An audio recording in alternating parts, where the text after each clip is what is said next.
조갑제 TV 시청자 여러분 안녕하십니까? 2020년 8월 2일 오후 3시 반입니다. 유경수 불멸의 사랑 시리즈 그 두 번째를 시작을 하겠습니다. 왜 불멸의 사랑이라고 했느냐 하면은 유경수 여사가 박정희 대통령 남편 박정희에게 바친 그 정성과 사랑은 저는 불멸이라는 느낌이 듭니다. 이분이 돌아가실 때도 어떻게 보면은 남편 박정희 대통령 대신 총을 맞은 그런 면이 있습니다. 그리고 1950년 12월 박정희 당시 중령과 결혼해가지고 74년까지 24년 동안 살면서 남편에게 헌신함으로써 우리 국민들에게 그야말로 불멸의 이미지를 심었습니다. 그래서 유경수 하면은 저절로 유경수 여사 이렇게 단어가 붙게 만든 그 비밀은 어디에 있느냐? 불멸의 이미지입니다. 불멸의 사랑이고 불멸의 이미지를 남긴 그 매력을 한번 추적해 보겠다 해서 유경수 불멸의 사랑이라고 붙였습니다. 2016년 12월에 그때 한참 탄핵 사태가 촛불 시위, 거기에 맞서는 태극기 시위로 치닫고 있을 때 제가 애독하는 영국의 주간지 이코노미스트가 칼럼을 썼는데 박근혜 씨가 당하고 있는 이 상황을 박정희 유경수 여사의 죽음과 연관시켜서 설명한 다음에 꼭 그리스 비극을 보는 것 같다라고 했습니다. 그리스 비극. 그리스 비극은 영웅들의 비극적 죽음을 다룬 셰익스피어 희곡처럼 그런 소재가 많습니다. 그런데 딱 단서를 하나 붙였습니다. 그런데 그리스 비극이 되기 위해서는 하나 빠진 게 있다. 그건 뭐냐면은 관중의 동정심이 보이지 않는다. Pity of the audience라고 그랬습니다. 비극이 성립하려면은 관중이 그 비극에 감흥을 해야 됩니다. 비극이 전개되는데 관중들이 그런 목석처럼 앉아 있으면은 그 연극이 성립이 되겠습니까? 연극은 무대와 관중이 같은 호흡으로 움직여야 되는 거거든요. 그런데 박근혜 씨에 대한 관중, 국민들의 동정심이 느껴지지 않는다. 참으로 아픈 지적이었습니다. 그래서 저는 가끔 그 글을 인용을 하면서 박정희 유경수의 딸에 대해서 우리 국민들이 이렇게 해도 되느냐 하는 이야기를 하곤 합니다. 전번에 말씀드린 스토리는 이제 6.25가 터졌습니다. 어떻게 보면 이 6.25가 박정희를 다시 군복을 입게 만들고 그 11년 뒤에는 공수부대를 이끌고 한강을 건너서 서울로 들어와서 정권을 잡도록 만들고 대통령으로 만들었습니다. 즉 김일성의 남친이 좌절하고 있던 박정희를 살려내고 권력자로 만들었습니다. 동시에 이 김일성의 남친, 이 전쟁이 박정희를 유경수와 만나게 만들었습니다. 박정희 유경수의 결혼도 전쟁의 산물입니다. 전쟁이 없었으면은 두 사람이 만날 일이 없었습니다. 참으로 오묘한 역사의 섭리라고 그럴까요? 장난이라고 그럴까요? 어쨌든 1950년 8월 조국이 낙동원 전선에서 운명을 걸 사투를 벌리고 있을 때 영도에서, 부산 영도에서 피난 온, 충북 옥천에서 피난 온 만석군의 딸 유경수와 박정희 소령, 나중에 중령으로 진급합니다. 소령이 만나고 맞선을 보고, 그러나 유경수의 아버지 육종관 씨는 군인과의 결혼에 반대했으나 유경수 여사의 어머니 이경영 씨가 강하게 버팀으로써 약혼, 그러니까 미래의 장인이 참석하지 않는 약혼식이 간단하게 식당에서, 삼화식당에서, 대구 삼화식당에서 이루어집니다. 대한민국 수립 이후에 가장 국민들이 기분이 좋고 들떠 있었던 시기가 언제냐? 그게 1950년 10월입니다. 우리 군은 파죽지세로 북진하고 있었습니다. 9월 15일 인천 상륙작전, 9월 28일 서울 탈환, 10월 1일 3사단이 38선을 돌파하고 10월 18일 드디어 백선엽 장군이 지휘하는 1사단, 그리고 신상철 사단장의 7사단이 거의 동시에 평양에 들어갑니다. 그 직후에 이승만 대통령이 평양에 가서 연설을 합니다. 바로 이때가 이제 북진 통일은 기정사실이다, 이렇게 되고 있었죠. 그러나 사실은 어떻습니까? 모택동이 중공군을 개입시키기 위해서 만주에 수십만을 집결시켜 놓고 있었습니다. 그리고 10월 19일 드디어 압록강을 건너서 북한의 산악지대에 배치가 됩니다. 여기까지 말씀드렸습니다. 그러면은 이제 유경수 여사는 어떻게 키워졌고 어떻게 단련되었느냐를 말씀드리겠습니다. 박정희 대통령은 그 단련 과정이 대구사범, 만주군관학교, 일본 육군사관학교, 그리고 만주국장교, 해방 이후에 다시 육사 2기로 들어왔고, 그 다음에 숙군 과정을 통해서 감옥살이도 하고, 그 다음에 육군 정보부의 요직인 전투정보과장으로 다시 복직을 하고 하는 과정 속에서 이분이 철저하게 단련된 분이다. 육체적으로 단련됐고 정신적으로 단련된 분이다 하는 것을 알 수가 있을 텐데, 그러면은 유경수 여사의 그 모습, 우리 국민들에게 아직도 뇌리에 깊은 유경수 여사의 모습은 그냥 저절로 이루어진 거냐? 아니죠. 사람이 그렇게 그런 자세를 갖게 되는 데는, 그런 태도를 갖게 되는 데는 저절로 이루어질 수가 없습니다. 그 마지막 장면, 1974년 8월 15일 문세광이 권총을 뽑아 들고 국립극장 복도를 뛰어들면서 총을 발사하고 있을 때도 다소곳이 앉아서 있다가 총탄을 맞고 사르르 쓰러지는 이 장면, 마지막 장면까지 잘 정리된 분, 그리고 말을 아껴서 하면서 정확하게 하고 깔끔한 분, 그러면서 고고한 이미지, 다정한 이미지, 특히 나완조촌이라든지 이 약한 사람들, 아픈 사람들을 도와주는 이런 모습, 이런 게 어떤 훈련 과정을 거쳤을까? 훈련이라고 보다는 단련 과정을 거쳤을까? 이런 걸 오늘은 좀 설명을 드리려고 그럽니다. 박정희가 훈련된, 어떻게 보면은 지도자로서 준비된 분이라면은 유경수 여사는 퍼스트 레디로 준비된 사람이었음을 알 수가 있습니다. 그 준비는 어디서 이루어졌느냐? 이분은 집안에서 이루어졌죠.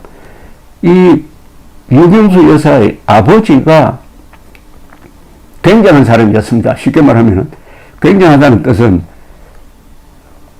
스케일도 크고 돈도 많이 벌고 고집도 세고 괴팍하기도 하고 그리고 기계도 잘 다루고 하는 이런 분이었는데, 특히 소시를 5명이나 주었습니다. 그리고 5명의 소실에서 난 아이가 18명이었습니다. 그런데 소실들끼리 별 불화 없이, 그리고 본처인 이경영 여사도 겉으로는 별 불평하지 않고 육종관 왕국이 굴러갔다는 사실입니다. 그 육종관 왕국에서 경리 부장 역할을 했던 사람이 바로 누구냐? 유경수 여사였습니다. 이분이 1893년 충북 옥천군 능울리에서 태어났는데 아버지가 육용필 대지주였습니다. 5남매 중 막내였는데 형들이 다 출세를 한 사람이었습니다. 그러니까 큰형 육종윤 씨는 이 조선조 시절에 부성지를 지낸 뒤에 개화파 활동에 가담을 합니다. 즉 김옥균군에 가담을 해가지고 갑신정변에 참여를 해요. 갑신정변이라는 것은 일종의 반란이죠. 일본의 힘을 빌려가지고 정권을 잡고 명치유신식의 개혁을 하겠다는 것이었습니다. 이게 실패를 했습니다. 청나라 군대가 진압작전에 나섰습니다. 그래서 이 주모자들이 일본으로 망명을 합니다. 김옥균도 그렇고. 그래서 일본 사람이 되어버리고 말았습니다. 이름을 나리다 교쿠준으로 바꿨는데 이분 덕을 많이 봅니다. 육종관 씨가. 둘째 형 육종면은 도쿄에서 상선학교를 졸업한 뒤 선장이 되었고 그 뒤에는 법률을 공부해가지고 변호사가 된 사람이기도 합니다. 셋째 형 육종욱은 일찍 돌아가셨고요. 그래서 이 집안이 좋은 데다가 땅이 많아가지고 지금도 옥천에 가보면은 유경수 여사 생가가 기념관으로 되어 있습니다. 옛날의 모습을 그냥 유지를 하고 있는데 이 뒷뜰 역할을 하는 과수원을 합치면은 8,000평이나 됩니다. 그리고 순수한 대지도 3,000평이나 되고 또 궁궐 같아요. 그게 또 여러 채의 집이 있습니다. 그런데 육종관 씨는 일제시대 때 아주 잘 나갔어요. 그 이유는 그 큰형이 갑신정변에 가담을 해가지고 나중에 일본으로 망명해서 일본 사람이 된 이후로는 정치적 영향력이 있었습니다. 이 총독부 관리들은 김옥균을 아주 높게 평가를 했는데 김옥균의 동지였다고 하니까 여러 점에서 육종관 씨를 괴롭힐 일은 없었던 것으로 보입니다. 그러니까 육종관 씨가 일제시대 때 사업도 잘하고 잘 배짱대로 산 사람이라는 느낌이 듭니다. 일제시대 때도. 그런데 유경수 여사는 1925년 11월 29일에 낳습니다. 형제가 어떠냐 하면은 유김순 씨가 큰언니고요. 그런데 이 유김순 씨와는 11살 터울이 나옵니다. 오빠가 유길수, 박정희 대통령 때 국회의원을 했습니다. 오빠와는 7살 차이. 그리고 막내 동생이 유예수 씨 4살 터울입니다. 이렇게 터울이 긴 이유는 그 사이에 소실들 사이에서 아기들이 막 나는 거예요. 그래서 18명이나 5소실에서 18명이나 아기가 태어났으니까 이복 형제가 그렇게 많았다는 이야기인데 육종관 씨가 대단한 게 소생 18명을 모두 자신의 호적에 입적을 시키고 평균 이상으로 교육시켰다고 합니다. 남자는 대학까지 보내고 그러나 여자는 대학을 안 보냈어요. 이렇게 평화를 이룰 수 있었던 것은 소실 5명이 들어왔는데도 집안에 평화가 유지된 것은 육종관 씨의 리더십도 있겠지만은 그 부인, 즉 유경수 여사의 생모인 이경영 여사가 아주 속이 깊고 넓은 분이었다는 것을 이야기해 준 것 아니겠습니까? 그렇더라도 성인이 아닌데 성인군자가 아닌 이상 어떻게 속을 끓이지 않았겠습니까? 그게 나중에 폭발하게 되는 것 같아요. 이 5 소실 중에는 특이한 사람이 한 사람 있었습니다. 이 일본 이름으로 노무라인데 남촌댁이라고 불린 일본 여성이 있었어요. 이분은 이 일본어를 가르치려고 가정교사처럼 취직을 했다가 막 소실이 되었는데, 다른 소실은 서울 같은데 집을 따로 내어주기도 했는데, 이 일본 여성은 그런 자립이 좀 불가능하다 해가지고 항상 옆에 두고 살았다고 합니다. 이분이 수집광입니다. 수집광. 시계도 수집하고 나중에는 총도 수집하고 자동차도 한 5대, 4대 굴리고 그 자동차를 직접 운전하고 자동차 정비도 잘하고 기계에 아주 대단한 소양이 있는 사람이었습니다. 옛날 양반하고는 다르죠. 어쨌든 이 수집, 그래서 소실이 5명이나 되니까 이 소실도 수집한 것 아니냐 하는 생각이 들 정도가 되는 아주 흥미로운 사람인데, 이웃을 위해서 또 좋은 일도 했다고 합니다. 1920년대에 총독부가 이제 중요 거점에 전기를 드립니다. 본격적으로 한국에 전기 시대가 열리는 거죠. 전기. 옥천은 교통의 요지인데, 이 역 근방에만 전기를 주겠다고 하니까 이 교동에 살고 있던, 옥천 교동에 살고 있던 육종관 씨가 우리 마을에도 전기를 놔달라고 해도 말을 안 들으니까 총독부에서 그럼 좋다. 발전소를 가까운데 개울이 있으니까 작은 수력 발전소를 내가 만들겠다고 해가지고 아주 작업에 착수를 했답니다. 그걸 본 총독부에서 그러지 말고 전봇대 설치하는 그 경비를 부담하면은 우리가 전기를 놓아주겠다고 양보를 해가지고 1920년대에 이미 여기는 전기가 들어왔다고 합니다. 교동에는. 그런데 박정희 대통령의 고향인 구미에 전기가 들어온 건 그 40년 뒤입니다. 이 육종관 씨는 소실 5명이나 그 아이들이 놀고 먹도록 하는 사람이 아니에요. 일을 시키는 사람입니다. 어떻게 보면은 농장주라고 할까요?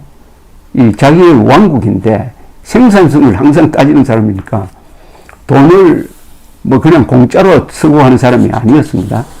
그러면 돈이 많이 들어오고 해서 돈 관리가 이제 중요한데 그 열쇠를 누구한테 맡겼느냐? 바로 유경수 여사한테 맡겼습니다. 유경수 여사한테. 그러니까 유경수 여사가 이 육종관 왕국의 뭐라고 할까요? 경리부장인데 어느 정도 치밀하게 이 장부를 관리했느냐 하면은 이경명 여사가 급히 돈이 필요해가지고 돈 좀 달라고 했더니 유경수가 아주 명랑한 얼굴을 하면서 아버지한테 허가를 받아야 됩니다 하고 딱 거절을 하더랍니다. 그래서 오히려 임경영 여사는 섭섭하게 생각하지 않고 든든하게 생각했다는 그런 후일담도 있습니다. 이 배화여고를 나왔죠. 유경수 여사는 1942년 졸업하고 대학 진학, 일본 유학, 막 경성제국대학 이런 것도 생각한 것 같은데 육종관 씨는 그 점에서는 완고했습니다. 여자들을 너무 고등교육을 시키면 안 된다 해서 거절했다고 합니다. 그래서 얼마나 실망했겠습니까? 그래서 고향으로 다시 내려왔습니다. 교동의 작은 아씨로 불렸다고 합니다. 교동의 작은 아씨. 박정희 대통령처럼 교사를 한 적도 있습니다.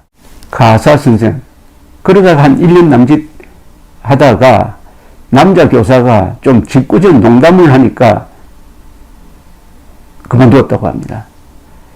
이 유경수 여사가 어떤 분인가 하는 거는 그 언니, 유경수 여사의 언니, 동생들의 증언이 많이 남아 있습니다. 우선 유경수 여사의 가장 큰 언니 육인순 씨입니다. 이 육인순 씨는 춘천의 고향인 홍순일 씨와 결혼을 했는데 이 홍순일이라는 분은 춘천고등학교를 나오고 춘천고보를 나오고 경성제국대학 법문학부를 거쳐 고등문관시험, 요새 우리나라로 말하면 사법시험입니다. 시험에 합격한 후에 만주국의 마정국 과장, 마정국이라고 하는 거 보니까 말을 관리하는 과입니다. 광복 후에는 강원도 소방청장, 허정교통부 장관의 비서실장을 지내다가 6.25 때 인민군에게 납부가 되고 말았습니다. 그리고 이 유김순, 홍순일 사이에, 홍순일 씨는 그러니까 육종관 씨의 큰 사위죠. 사이에 태어난 집안 내력이 아주 정정합니다. 장남 홍세표 씨는 나중에 외환은행장을 지냈습니다. 장녀 홍은표 씨는 농수산부 장관을 지낸 장덕진 씨와 결혼을 했습니다. 그리고 차녀 소자 씨는, 그러니까 홍소자 씨는 국무총리를 지낸 한승수 씨 부인이 되었습니다. 그리고 삼녀 정자 씨는 영남대 이사장을 지낸 유현상 씨의 부인이 되었고요. 그리고 넷째 딸 홍지자 씨는 조원관광진흥회장 정영삼 씨의 부인이 되었고, 다섯째 홍재희 씨는 대한선주회장 윤승민 씨의 부인이 되었습니다. 홍소자 씨는 아까 말씀드렸던 대로 이 한승수 전 총리의 부인 되신 분입니다.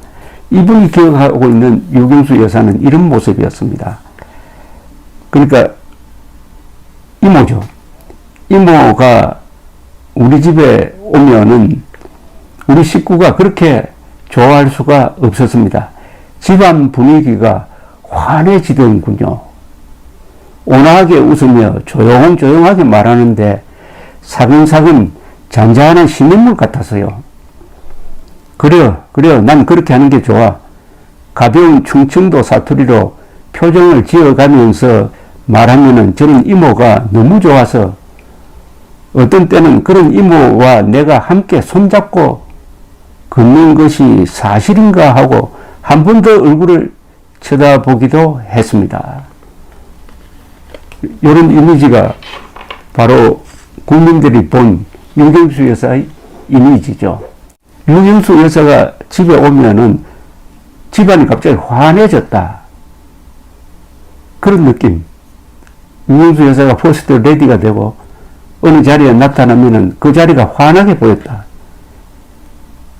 그때는 텔레비전이 이제 본격적으로 확산되기 시작한 이 이미지가 지금도 국민들의 가슴에 심겨져서 유경수 하면 자동적으로 여사가 붙는 관계가 되고, 좀 안 된 이야기지만은 그 뒤에 퍼스트 레디들이 항상 유경수 여사와 비교가 되니까 좀 불리해지는 그런 상황이 되었습니다. 자, 다음 세 번째, 내일 이야기를 기대해 주십시오. 감사합니다.